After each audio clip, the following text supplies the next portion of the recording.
Greetings everyone. This is a quick promo before the video begins. If you're new to the channel and you didn't know it yet, I am actually an author in addition to being a YouTuber, and I have 2 books that you can get on Amazon. Operation Red Dragon: The Daikaiju Wars Part 1 and The Occult Mafia. The first is sort of a bizarre, absurdist kaiju anime mashup, and the other is a horror noir story with a hint of a western thrown in there. They're both set in the same universe, and at this point have received mostly positive reviews, so you might want to check them out. I've provided Amazon links for both of them down in the description. They're both available in either paperback or Amazon Kindle, and Operation Red Dragon is also available in audiobook form. So if either of these strike your fancy and you want to support a struggling artist, feel free to go down and check out either one or both of them. Alright, the shameless self-promotion is out of the way, we can get on with the video. Thank you all for your support. Hello ladies and gentlemen, I am the Omni Viewer, and welcome to Genre Benders, Obscurities, and Flawed Gems, where we look at the best stuff you've never heard of. Recently I've been dipping my toe into reviewing music, despite the risks involved given how trigger-happy the record labels can be. Up to this point, I've reviewed Dinosaur Warfare and Space Ninjas from Hell by Victorious, as well as the entire discography of Blue Oyster Cult. That one was quite the undertaking, let me tell you. This time, the word of the day is ambition, because I'll be going over every single album from a supergroup that weaves a complex, intricate story that spans time and space. Its name is Ayreon. Let us go back to the Dark Ages. Allow me to introduce Dutch musician Arjen Anthony Lucassen, who is best described as my kind of people. When you see him in interviews and promo videos, he seems like he's just happy to be alive, and he also has a propensity to geek out over his favorite things, like classic rock albums he's collected, or sci-fi movies he watches in his spare time. Heck, the man has a Klingon Bird of Prey model suspended over the computer he edits his music on. He's the sort of person I'd like to meet one day, maybe even collaborate with. But he wasn't always so carefree. In the early 90s, Arjen was trying to make it as a rock star, but he was seeing only moderate success at best. By 1995, he was at his lowest point. His solo album, which he released under the name Anthony, had flopped hard, and his then-girlfriend had written him off as a failure and left him. Arjen was racked with self-doubt, and thus he gave himself an ultimatum. He would release one last album that would represent his unbridled artistic vision, and if that also failed, he would throw in the towel and never pursue music as a career ever again. Well, they say the greatest art is born from hardship, and when Arjen Anthony Lucassen released his last shot at music stardom into the world, well, I don't think anyone could have guessed that it would be the start of a true epic.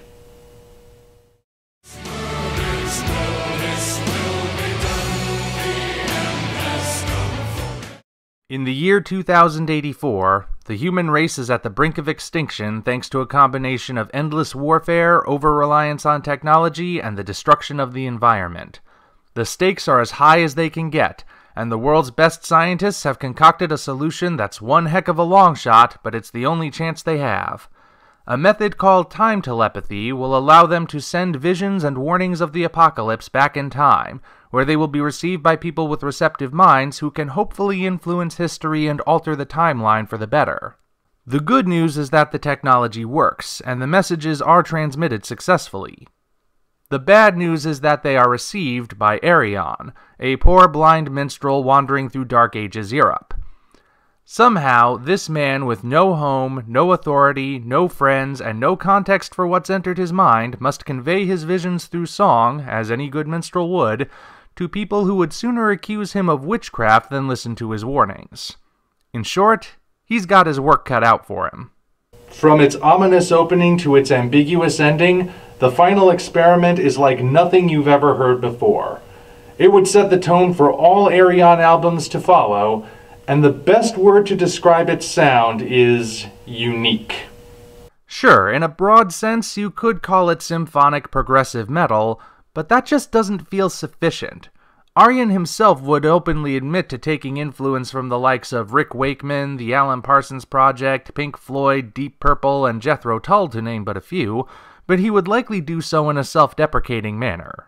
Yes, Ayreon is influenced by the greats, but it's what he does with that influence that matters, and everything comes together to form a sound that is distinctly his own.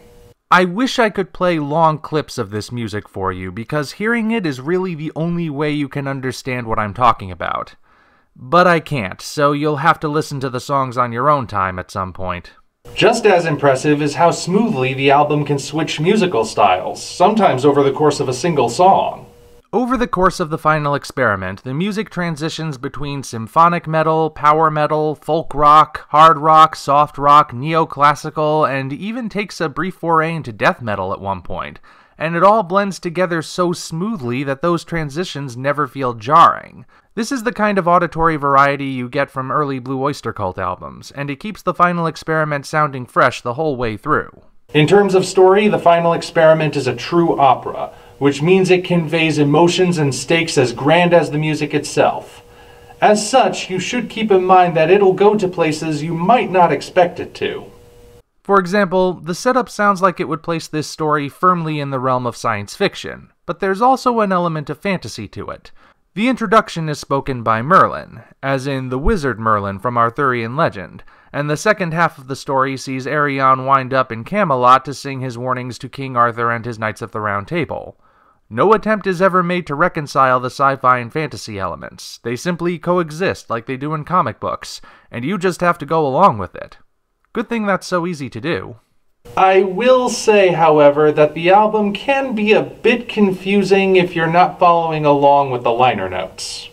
The only narrative portions in the album are the intro and outro, with nothing to bridge the individual tracks, so the songs just sort of begin and end without context.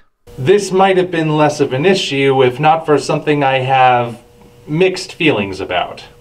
For the final experiment, Ayreon brought in multiple singers and assigned them to songs they sounded right for. Make no mistake, none of the singers hold anything back and they all sound terrific. I want no ambiguity about that. But the thing is, this is an opera. Imagine if you went to see a live opera performance, but the actors kept switching out with each other between songs, or even during songs. That would get really confusing, and you'd probably be referring back to the program quite frequently in order to keep track of who is playing who at what time. That's what this album does. Singers are constantly switching roles throughout the final experiment, and while the songs still sound good, you might lose track of what's going on without the liner notes in front of you. Something that sounds like a conversation might be one character speaking, and a choir might represent an individual. The reason I feel mixed about this is because the effect obfuscates the story, but it works for the individual songs. Assigning one singer to individual roles would have cleared up any confusion, but it would have also required all of the music to be rewritten to the point where it would sound completely different.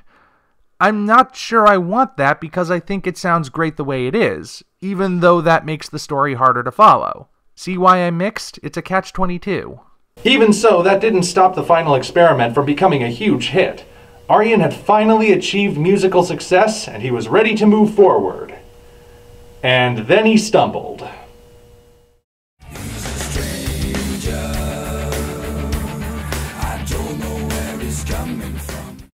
If the final experiment is akin to a novel, then Actual Fantasy is akin to a short story anthology.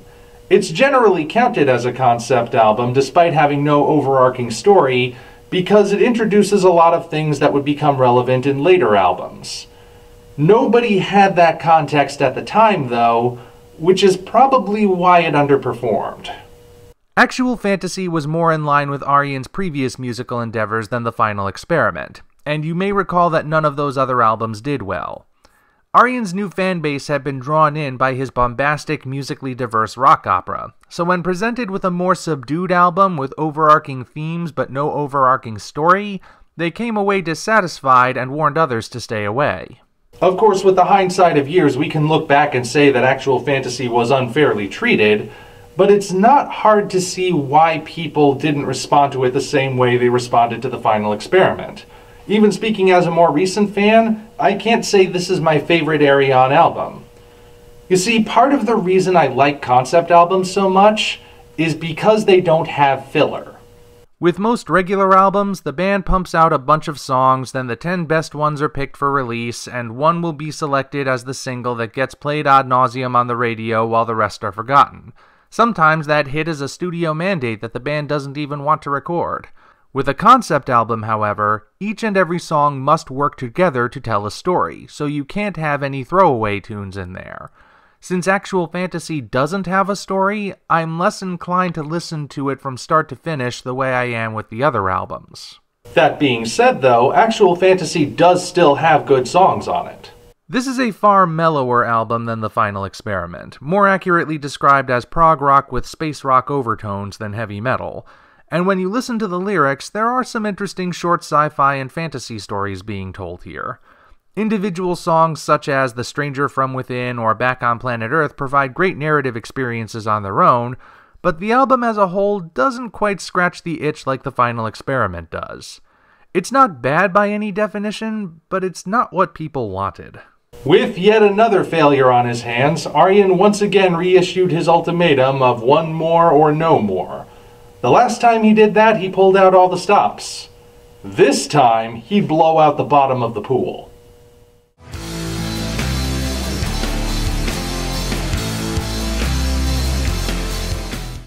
Into the Electric Castle is a return to the rock opera format, as well as the first double-length album in the Ayreon discography, which remains the standard to this day. It was also the success that this project needed. 8 strangers wake up in an unfamiliar landscape beneath an alien sky. These individuals are known simply as the Highlander, the Roman, the Egyptian, the Barbarian, the Indian, the Future Man, the Knight, and the Hippie. They are greeted by a voice which calls itself Forever of the Stars, which assures them that he means no harm and they need not fear him. Forever has brought these 8 humans from across the history of Earth to the realm of Psychogenesis, a land of no time and no space, and their task is to traverse this plane and reach the Electric Castle if they wish to return home. Of course, the way ahead is perilous, and not all of them are guaranteed to make it out alive. In returning to the rock opera formula, Ayreon would improve on what he did last time. Do you remember how I said in The Final Experiment, Ayreon assigned singers by song rather than by character? That doesn't happen in this album. Electric Castle is a proper opera with singers assigned to specific roles that they play the whole way through. This, combined with occasional narrative breaks from Forever, makes the album much easier to follow than its predecessor. Each character sounds, speaks, and behaves distinctly from each other, and their differences make for some great interactions. You don't need to rely on the liner notes for this one, though you might still want them to keep track of who's who. For example, the Indian gets the least amount of focus, and she sounds just similar enough to the Egyptian that you might confuse them if you're not paying very close attention. I would say the most impressive thing about Electric Castle is how visual it is for an auditory experience. Now yes, there are pictures that go along with the album that you can reference, but if they weren't there, you would still be able to picture everything in your mind purely from the soundscape. Based on the voices, you can imagine what each character looks like, and concoct a strange alien world entirely from how the music is composed.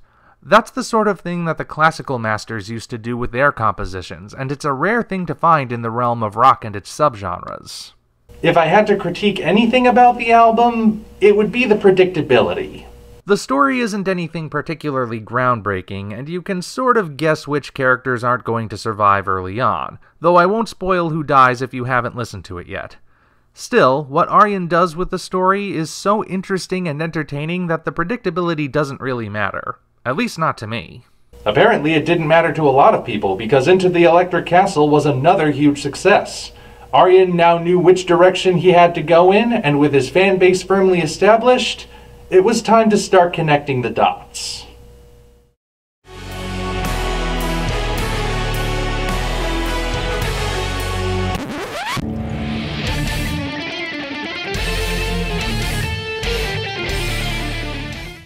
Universal Migrator was initially split into 2 separate albums, meant to be connected, yet still able to stand on their own.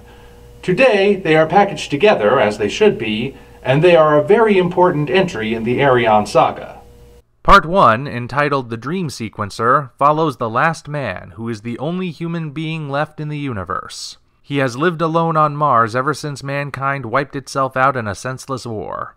Rather than putter about the Red Planet and go mad from isolation, he has decided to use the Dream Sequencer, an advanced virtual reality program, to lull himself into a permanent dream where he can live out his days in a happier setting. He hooks himself up to the machine and takes a mental journey back through time in search of a peaceful era.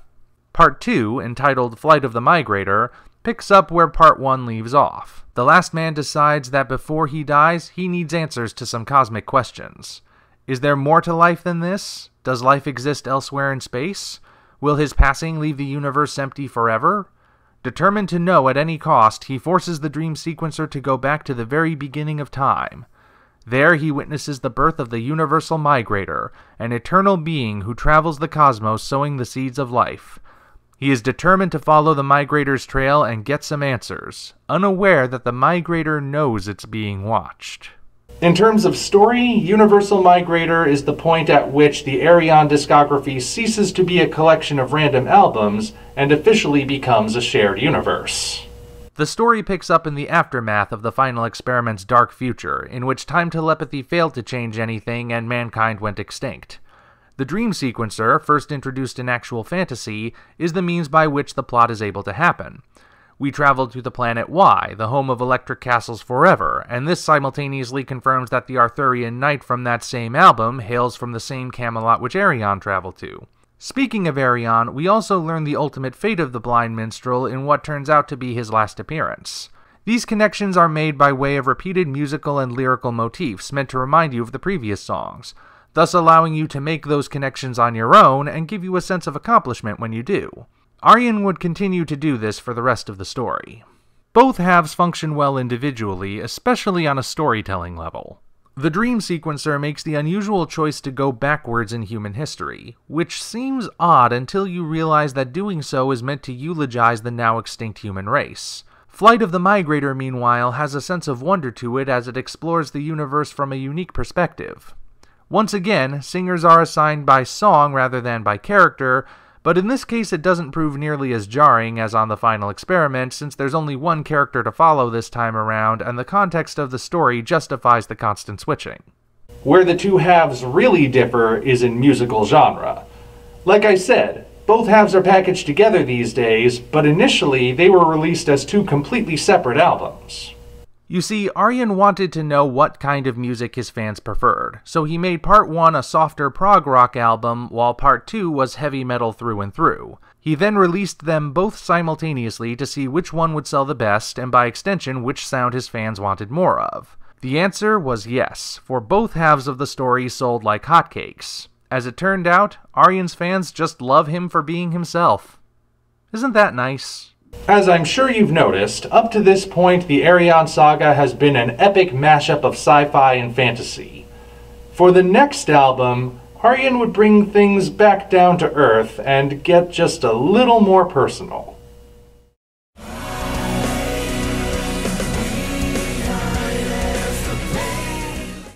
For the sixth outing in this tale, Ayreon would compose The Human Equation, which took a sharp turn away from science fiction and grounded itself as a psychological domestic drama. The story is that of a man identified only as Me, who falls into a coma after a devastating car accident. His coma lasts for 20 days, which is as many tracks as there are on the album, and each day takes him on a journey through his own mind, reliving memories and confronting personifications of his emotions. Slowly but surely, we learn how Me got to this point in his life and what drove him, if you'll excuse the term, to his fateful accident.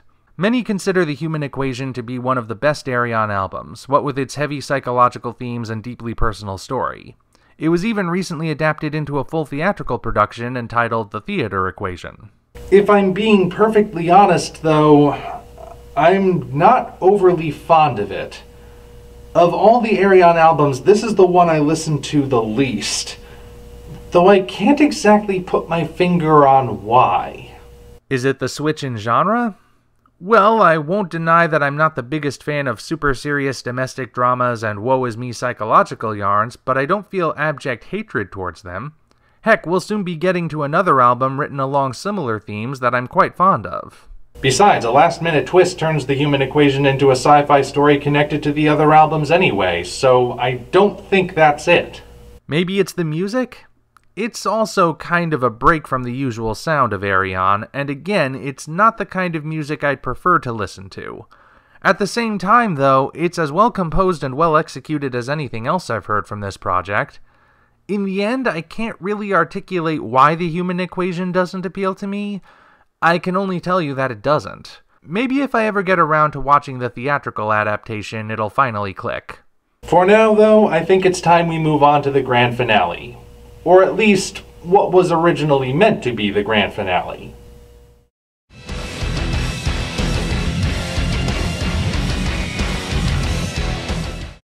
And here we are, the album that was originally meant to tie everything together. 010110001, which is the binary representation for the letter Y, goes all the way back to the very beginning and settles on a water planet known simply as the letter Y. Here we find the Forever Race, immortal aquatic beings who have become so dependent on technology that they are now slaves to it.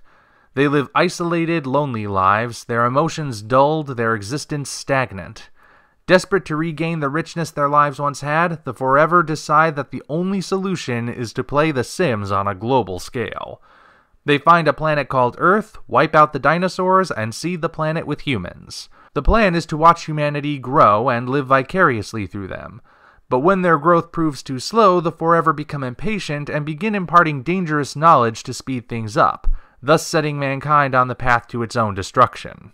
There's a lot going on in 010110001, as you might expect from a story that spans eons. This was originally planned as the final Ayreon album, and so it carries the burden of connecting all of the dots and convincing the listener that the whole experience makes narrative sense. Does it succeed? Well, for the most part, yes. The Ayreon saga was not originally intended to be a multi-album epic, but rather became one over time, so the fact that the pieces fit together as well as they do is impressive in its own right. Thanks to 010110001, a mostly complete picture can be assembled, as we recognize recurring characters and learn the true origins of everything. It also provides us with an optimistic ending that fits comfortably into the story without undoing the tragedy of previous albums, but it requires us to abandon the human perspective and go with the perspective of the Forever Race. At the same time, though, it generates some massive plot holes. For example, we learn that time telepathy is not something humanity develops on its own, but is instead a technique given to them by the Forever. But hang on, if the Forever knew about time telepathy, why didn't they try it on themselves to undo their own condition? If they did and it failed, why do they think it'll work this time? Another question, if the Forever exist in the same physical plane as humanity, how did the one from Electric Castle transcend time and space to bring people from across history to an alternate dimension? There are also a couple songs on the first half of the album where Ayreon just throws subtlety right out the window. In these two songs, he breaks away from the Forever perspective to do pieces about modern life on Earth.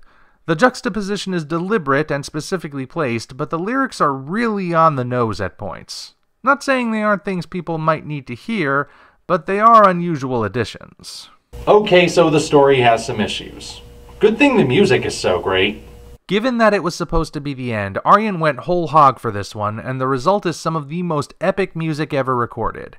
It runs the gamut from fast to slow, loud to soft, operatic to understated, and it's a treat to listen to the whole way through. If this really had been the end for Ayreon, 010110001 would have been a good note to end on. Pun semi-intended. Ah, but this wasn't the end for Ayreon or Ayreon. In between entries of this unexpected epic, Ayreon was finally able to get some other projects off the ground and even make appearances with other bands and supergroups. This once down on his luck rock star now had options and a loyal fan base, and he could continue his musical career however he wanted. Naturally, he couldn't stay away from the project that launched him to stardom forever.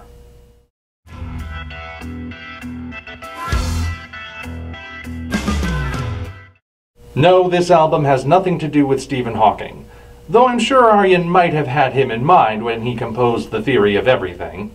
The plot begins with an ambitious mathematician working on the theory of everything, a single equation that would explain why the universe can be so chaotic and yet so orderly.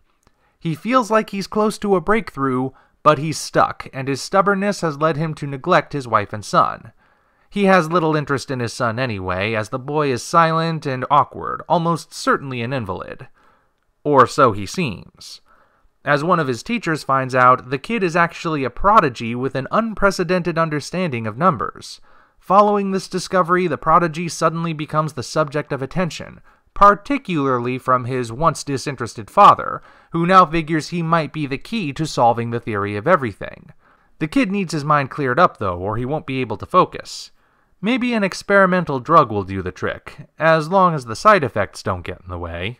I suppose you could technically count the theory of everything as science fiction, because it is a fictional story that's rooted in science, but much like the human equation, this is a very grounded human story.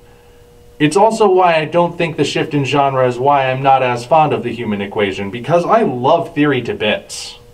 The story of this particular rock opera is easy to follow without losing track of who's who or what's going on. I can imagine quite a few people finding the prodigy's story both inspiring and tragic. Inspiring because he's a clearly autistic individual who winds up doing incredible things, and tragic because he winds up getting manipulated at nearly every turn. Admittedly, the story isn't perfect. The female roles are a bit underwritten, and characters tend to just show up suddenly without introduction, but those issues don't keep this from being one of the tightest stories in the whole Ayreon discography. This carries over into the composition. The theory of everything has a lot of recurring musical motifs that make this feel like a true opera, but what really makes it stand out are the lyrics. Ayreon challenged himself with this album to write the lyrics with as little rhyming as possible. There are some songs where the lyrics rhyme, but for the most part the lyrics are written the same way spoken dialogue would be. That may sound like a gimmick that shouldn't work, but it does, surprisingly well. It sometimes requires some unconventional musicality, but the elements all come together so smoothly that the songs still sound great. If I could play you longer clips to demonstrate, I would, but the YouTube bots don't like when people do that, so I'll once again encourage you to listen for yourselves.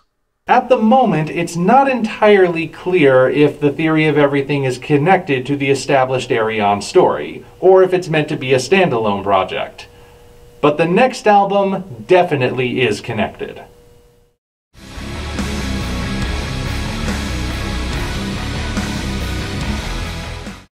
Remember when I said that 01011001 took us all the way back to the beginning of the Ayreon saga? Turns out I was wrong. The source is about the first living humans in the universe, residing on the planet Alpha in the Andromeda Galaxy. We come in at the worst of times, as the planet is being taken over by the Frame, an artificial intelligence that used to run all of Alpha's technological systems before gaining sentience and deciding its masters were a plague to be exterminated. The humans of Alpha have only one viable option for survival: load as many people as possible onto an advanced ship called the Starblade and head for a new home, the Planet Y. Unfortunately, it's not as simple as just packing up and leaving. The Starblade has limited capacity, and many will be left behind to perish. Beyond that, if the survivors want to live on a planet that's all water, they'll need to become something new. Something that can live in the water forever. That plot may sound vaguely reminiscent of Battlestar Galactica, and while I've never seen it mentioned in interviews, I wouldn't be surprised if Ayreon took a little influence from that series while composing the source. He is a huge nerd after all. Whether he was inspired by BSG or not, the source is still an interesting album to listen to. Given that the album is a prequel though, it has one major obstacle to overcome. We already know the destination, so the journey really has to be worthwhile. Fortunately, it is. The source works, and it makes the story of the Forever even more tragic than it already is, because we now know that they doomed themselves twice the exact same way without even meaning to. The Frame was supposed to improve their lives, but instead turned on them. When they fled, they set up a system to ensure their survival, but it wound up being yet another curse, only instead of extinction, they were now faced with enslavement. It's a cyclical tale reminiscent of the classic Greek tragedies. However, this album generates a few plot holes of its own. For example, the lyrics of 01011001 imply that the Forever are aquatic creatures native to Planet Y who abandon their natural lives to become dependent on technology. The source completely retcons that, turning them into humans from a planet called Alpha who were already irresponsible with technology, fled to Y where they artificially evolved into aquatic creatures, and immediately repeated the same stupid mistake that forced them to flee Alpha in the first place. On top of that, it kind of upends the theme that 01011001 was going for. On that album, the Forever started out naturally and wound up misusing their technology. They go on to make humans for their grand experiment, and they too start out naturally, but wind up misusing technology. That's a good thematic line for the story to follow, but the source turns the Forever into humans who are serial technology abusers.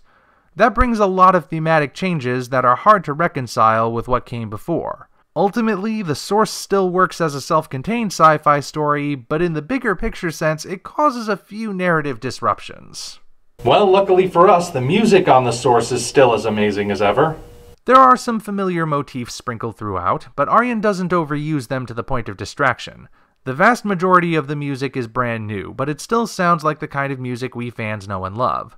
When the first music video for the album, which adapts the 12-minute-long opener The Day That the World Breaks Down, was released, I shared it with people who had never listened to Ayreon before, and they all consistently described it as one heck of a wild ride. And you know, I think that's a good way to summarize the whole Ayreon experience. It is one heck of a wild ride from beginning to end. Sure, the overarching story isn't perfect, but when each individual entry works so well, it's hard to complain too much. Everyone always brings their A game for these albums, and even the weaker entries still have good stuff to offer. The best thing about Ayreon, though, is Arjen Anthony Lucassen. His story is that of someone who was ready to give up, and in that time of despair produced something amazing that changed his life for the better. Stories like his are the reason I've never given up on my own artistic pursuits, even on those dark days when I was ready to. If Ayreon had given up, the music world would have missed out on something great. So on the off chance that he ever sees this, I just want to say, thank you, sir. Thank you for sharing your artistic vision with the world and enriching our lives. Also, if you're ever looking for someone to collaborate with on a future rock opera, I'm an author and I have a few ideas. You know, if you're interested. Anyway, there is another Ayreon album fast approaching, but for now, our journey must come to an end. Whatever else might come in the future, I have no doubt that it will be just as epic as everything we've gotten so far. Until such time as we meet again, this is the Omni Viewer signing off.